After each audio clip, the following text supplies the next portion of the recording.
आध्यात्मिक और पौराणिक विषय भिडियो देखा आपण मैंने आध्यात्मिक शक्ति चैनल को लाइक और सब्सक्राइब करंतु। दर्शक बंधु, कौन आपण मैंने जानी कि श्रीक्षेत्र प्रभु जगन्नाथ कहीं अति प्रिय अटे? आपण मानक मनरे क्यों क्यों भावना आसुछि जे पुरी वा श्रीक्षेत्र भगवान विष्णु कहीं अति प्रिय अटे?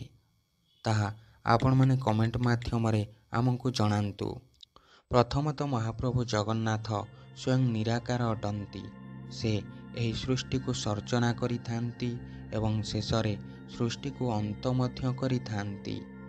श्रीक्षेत्र बा पुरी हेउची प्रभु जगन्नाथंक सृष्टिर प्रलय एवं सृष्टिर सर्जनार पेंठस्थली।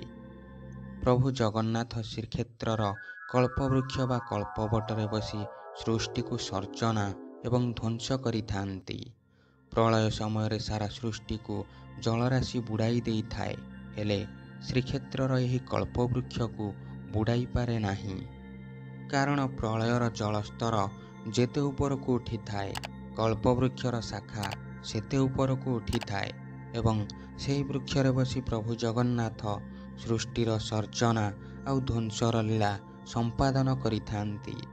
श्रीक्षेत्र सृष्टि सर्जनार केन्द्रबिंदु होइथिबारु श्रीक्षेत्र प्रभुंकर अति प्रिय स्थान होई थाए।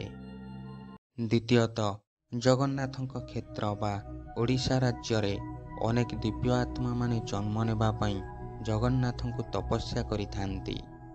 जगन्नाथ महाप्रभु तांको वरदान देई एही प्रदेश रे जन्म देई थांती। सेमाने प्रभुंक प्रेम आउ भक्ति रे बुड़ी रही थांती।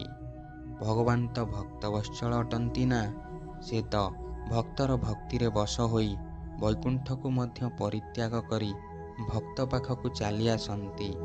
तेणु एही प्रदेश रे प्रभुंक भक्त माने जन्म नेउथिबारु प्रभु श्रीक्षेत्र रे रहिबाकु भल पांती। पूर्वे जगन्नाथ दास, बलराम दास, सारला दास, भक्त सालबेग एवं दासिया बाउरी भली भक्त माने मध्य एही प्रदेशर पवित्र क्षेत्र रे जन्म नेइथिले।